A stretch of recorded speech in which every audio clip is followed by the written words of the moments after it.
Selamat malam para netizen dimanapun kita berada. Salam inspirasi bagi kita semua. Sudah klarifikasi sebenarnya, walaupun tanpa Anies Baswedan yang mengatakan, tapi dari Sudirman Said mengatakan itu sudah selesai, bukan lunas. Tetapi kalau lunas itu bukan utang piutang begitu. Kalau sudah selesai, karena inilah janji politik begitu kan. Bahkan diungkap Anies pinjaman 50 miliar di Pilkada 2017 dikembalikan jika kalah ya. Sudah tahu sendiri begitu kan. Tetapi mari kita baca terlebih dahulu beritanya seperti ini. Cukup menarik begitu kan.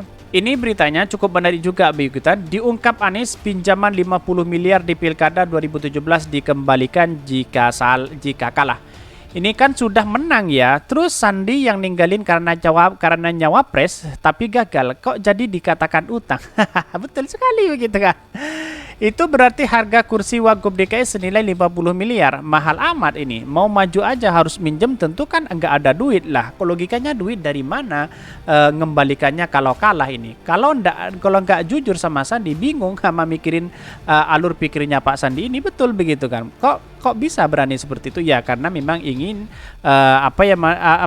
ingin mengincar cawapres ya di 2024, ya bisa jadi seperti itu begitu kan. Tetapi inilah politik kita begitu kan. Tetapi rakyat sudah paham hari ini arahnya kemana begitu. Baik, tahajud dulu ya, baru kasih pinjaman ya. Katanya waktu terima jabatan di kabinet tahajud. Cuma bikin sensasi biar Anies kejepit jelang pilpres bro. Dengan alasan sholat istikharah utang itu diikhlaskan. Ternyata malu deh saya. Lebih 7.000 triliun utang Jokowi bikin masalah besar bagi presiden mendatang. Itu modal buat pilkada bukan pinjaman, istilahnya sponsor. Ya bisa jadi seperti itu, karena tanpa Anies Baswedan dia tidak menjadi wakil. Siapa Sandi begitu? Karena dia punya uang ya, elektabilitasnya tidak ada ya, karena orang akan tertuju kepada Anies Baswedan bukan Sandi begitu kan. Dan bahkan ini harusnya diungkap juga kenapa sampai bisa terjadi peminjaman, siapa yang menjanjikan tapi batal. Nah, ini yang sesuai dengan ungkapan Pak Ges Khalifah, berarti beliau benar. Jadi kayak semacam taruhan gitu, utang harus dibayar mes ya, gimana mau jadi presiden pasti ngutang terus ya. Bukan seperti itu logika kita begitu. Hayes duit 50M terus dilato-lato sampai bising untuk menaikkan rating. Emangnya Anies Baswedan peduli? Emangnya Su peduli? Terus Lionel Messi peduli, terus Mbak Puan capres nomor uno PDIP peduli. Ya enggak lah, mereka jalan terus. Yang penting buat pilpres dananya udah siap. Itu yang menjadi trending hari ini begitu kan. Tetapi inilah demokrasi kita begitu. Apa yang saya bacakan ini pro dan kontra ya. Seandainya perjanjian berisi dikembalikan ke Anies, Sandi menang, wow betapa dahsyatnya tsunami pertaruhan nama baik beliau. Karena bakalan banyak tuduhan mudahan yang akan mengatakan uangnya berasal dari korupsi selama menjabat. Untuk membayar hutangnya, Allah masih menjaganya. Ini muncul spekulasi begitu. Kalau Anies Baswedan ya dengan itu ya sudah, kan Anies Baswedan sudah cerdas luar biasa begitu. Tidak mungkin dia tinggal diam, tapi pasti ada juru bicara begitu kan. Bahkan Anies harus berani menjawab masalah hutang 50M pada Sandiaga Uno tersebut, bukan orang lain yang menjawabnya. Ya karena memang ada juru bicara begitu kan. Ya walaupun Pak Sandi sendiri yang mengatakan kan masih mau membaca, masih ini dan itu. Erwin Aksa juga mengatakan katanya 50M. Kok setelah ada perjanjian, mana perjanjiannya? Pak Fadlizon Prabowo kan berkomentar itu begitu kan. Kan seperti itu logikanya, di mana begitu. Ngapain kita harus Anies Baswedan dijebak harus berteriak-teriak sendirian? Ya tidak mungkin lah, lebih baik diam begitu kan. Saat pinjam baik banget, saat ditagih ya bukan seperti itu bro, logikanya begitu kan. Inilah janji-janji politik orang-orang yang tidak tahu terhadap ini begitu kan. Orang yang masih menurut saya pribadi ya hanya ikut-ikutan ya seperti ini begitu kan. Tetapi mari kita baca terlebih dahulu beritanya seperti ini.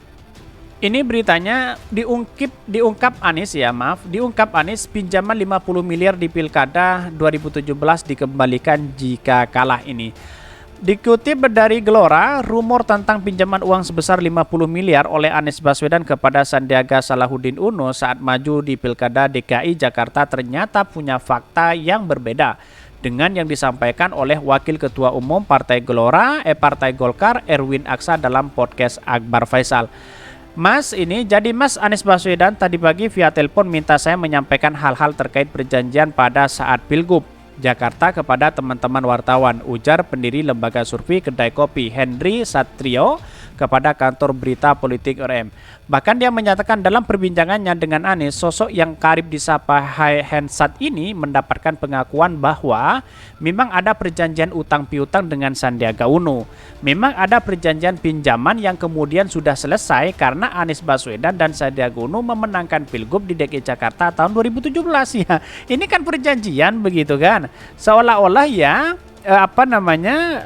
utang piutang itu memang benar, tapi kalau Anies Baswedan menang ya tidak usah bayar begitu kan. Kalau Anies kalah ya mau dibayar, kira-kira seperti itu.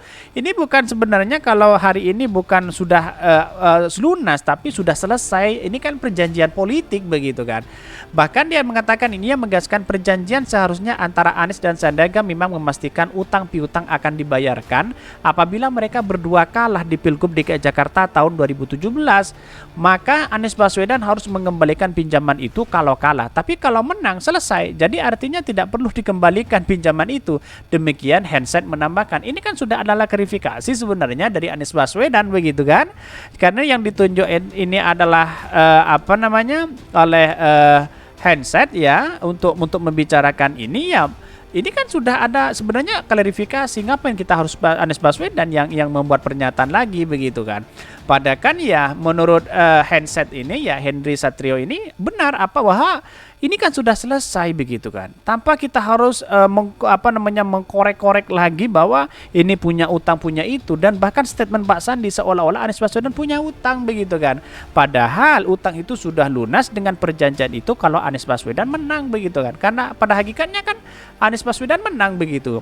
Jadi ya mau tidak mau ngapain kita harus membalikan itu. Toh pada hakikatnya Sandiaga Uno itu siapa waktu itu Pilkada DKI Jakarta begitu kan.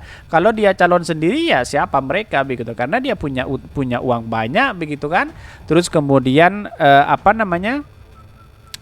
elektabilitas tidak ada, hanya Anies Baswedan yang punya elektabilitas tinggi di situ begitu.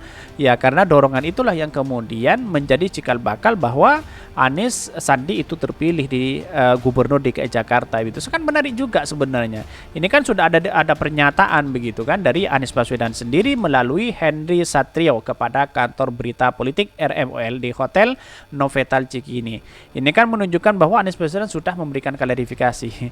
Ya para cebong dan buzzer hari ini ya seperti itu begitu, menggoreng habis-habisan berita-berita sampahan.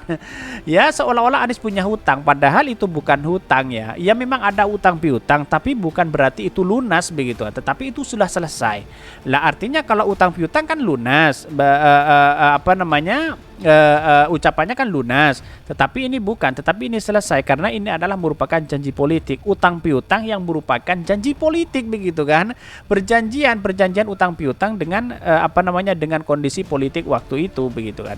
Ya semacam istilahnya ya, kalau saya bayar lo, kalau lo menang kan kira-kira seperti itu. Kalau kamu kalah bayar uangnya, kira-kira seperti itu begitu kan.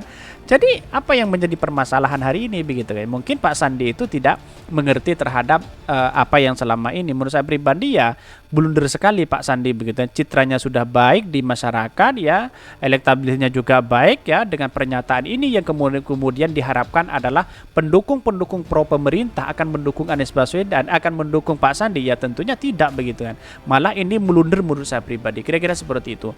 Mungkin itu yang kami sampaikan. Tonton terus channel Hodari Podcast Rakyat ini karena ada berita-berita menarik dan viral setiap harinya. Salam para netizen, salam inspirasi bagi kita semua. Jangan lupa di subscribe channel YouTube Hodari Podcast Rakyat ini.